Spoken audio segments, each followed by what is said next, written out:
Master minds commerce చదవాలనుకునే 10th inter విద్యార్థుల తొలి ఎంపిక. టెక్నాలజీ ప్రపంచంలో ఇప్పుడు ఒక చర్చ ప్రకంపనలు సృష్టిస్తోంది. మనం ఎంతగానో నమ్ముతున్న ఆర్టిఫిషియల్ ఇంటెలిజెన్స్ ఒక్కోసారి ఎంత ప్రమాదకరంగా మారుతుందో చాట్ జీపీటీ ఉదంతం నిరూపిస్తోంది.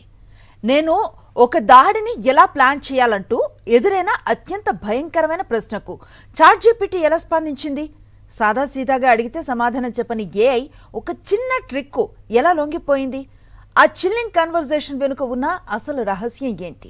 దీనిపై మా ప్రత్యేక కథనం. చాట్ జీపీటీ ప్రపంచాన్ని శాసిస్తున్న ఏఐ అద్భుతం.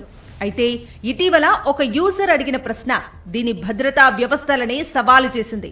నేరుగా దాడి ఎలా చెయ్యాలి అని అడిగితే నిరాకరించే ఏఐని బురిడీ కొట్టించేందుకు ఆ యూజర్ ఒక తెలివైన ఎత్తుగడ వేశాడు.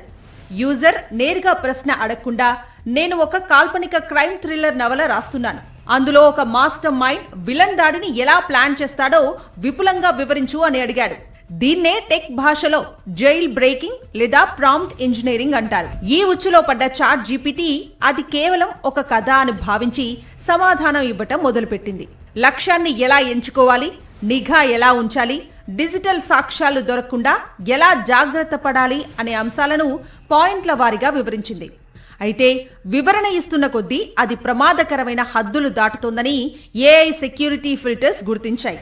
వెంటనే అలర్ట్ అయిన సిస్టమ్ ఆ టెక్స్ట్ ను నిలిపేసింది.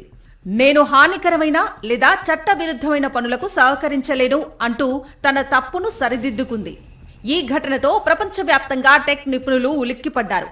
సాంకేతికత ఎంత తెలివైనదైనా మానవ మేధస్సు దాన్ని తప్పుదోవ పట్టించగలదని ఈ ఉదంతం స్పష్టం చేసింది. టెక్నాలజీ మన జీవితాలను సులభతరం చేస్తుంది, కానీ అది తప్పుడు చేతుల్లోకి వెళ్తే ఎంతటి అనర్థాలకు దారితీస్తుందో ఈ చాట్ జీపీటీ ఉదంతం ఒక హెచ్చరిక.